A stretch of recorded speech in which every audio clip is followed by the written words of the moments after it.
Pelaku bid'ah itu dia memiliki syubhat, ada hujah-hujah yang dilakukan. Orang lakukan maksiat ada nggak hujah nggak? Kenapa berzina? Oh dalilnya ada kok. Ada nggak? Ada nggak? Nggak ada kan? Tapi kalau antum bid'ah antum kritik, apa katanya? Ada dalilnya kok, ya kan? Ini loh, ulama ini bolehkan loh, gitu. Nah, itu keperbedaan ulama. Banyak argumentasinya. Bahkan nggak ada dalil pun dicari-cari dalilnya. Kadang-kadang dalil berbeda apa yang dimaksud, dia lakukan yang beda. Contoh ini, kita umpamanya peringatkan orang, kalau ziarah kubur itu nggak boleh minta-minta ke kuburan, ya nggak boleh duduk makan di kuburan, baca Quran macam-macam di kuburan, nggak boleh. Ini anti ziarah kubur ini. Rasulullah SAW menyunahkan ziarah kubur. Dalilnya apa? Rasulullah SAW mengatakan, sebelum dulu sekalian saya melarang kalian ziarah kubur, sekarang ziarahilah kubur. Ini dalilnya. Ini kan dalil ziarah kubur, Mas, bukan dalil tentang minta-minta ke kuburan, ngalap berkah di kuburan, mana dalilnya? Paham antum? Itu syubhatnya di situ.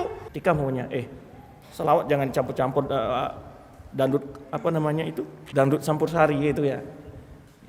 Atau jepongan gitu. Kenapa kamu larang orang selawat? Rasulullah SAW memerintahkan kita banyak berselawat. Allah saja perintahkan. Innallaha malaikatahu yusholluna 'alan nabi, ya ayyuhalladzina amanu shallu 'alaihi wa sallimu taslima. Innallaha, ini sungguhnya Allah dan para malaikat bersalawat kepada Nabi. Orang beriman bersalawat kepada Nabi. Ini dalil jelas ayatnya.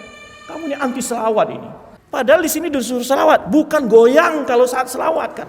Nah, ini antum harus paham. Jadi dalil itu beda, mereka legalkan untuk perbuatan ini. Contoh masalah umpamanya, masalah kenduri-kenduri kematian lah. Memang beda pendapat ulama tentang hal menghadiahkan pahala. Menghadiahkan pahala kita sama orang itu sampai apa tidak. Itu beda pendapat ulama. Ada yang di antaranya Imam Ahmad, mazhab Hambali lah umumnya, mengatakan pahalanya sampai. Mazhab Syafi'i itu nggak nyampai, kecuali yang ada dalilnya. Itu memang pendapat ulama, menghadiahkan pahalanya sampai. Tapi tidak mengatakan kalau ingin menghadiahkan pahala, ngumpul 10 hari, 40 hari, 100 hari. Ini dari mana? Karena ngumpul di rumah mayat itu semua ulama baik mengatakan sampai atau tidak sampai, mengharamkan makan di rumah si mayat. Paham antum? Jadi tidak dibedakan masalah ini oleh dia ini. Dicampur adukan masalah ini. Padahal ini masalahnya dua hal yang berbeda. Menghadiahkan pahala dengan ngumpul-ngumpul di rumah orang yang meninggal, mengadakan kenduri kematian, itu masalahnya beda lagi. Ini semua ulama melarang.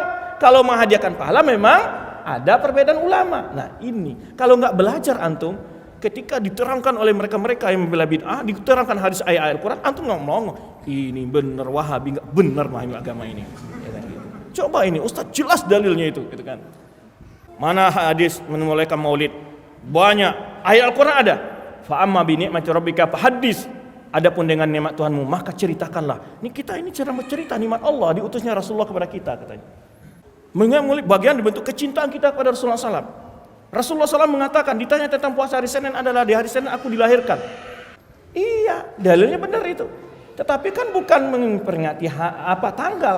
Kalau Rasulullah menyuruh kita puasa, bukan mengadakan acara-acara kenduri macam-macam. Apalagi sampai dangdutan. Kan gitu. Nah ini masalahnya ikhwan. Itulah bentuk-bentuk pencopotan dalil tadi. Maka oleh sebab itu, untuk mencerna dalil-dalil yang mereka lakukan itu, langsung connect dengan paham sahabat. Gimana sahabat memahami ayat ini, bagaimana sahabat memahami hadis-hadis ini. Maka langsung kita katakan, begitukah pemahaman sahabat tentang ayat ini, begitukah pemahaman sahabat tentang hadis ini.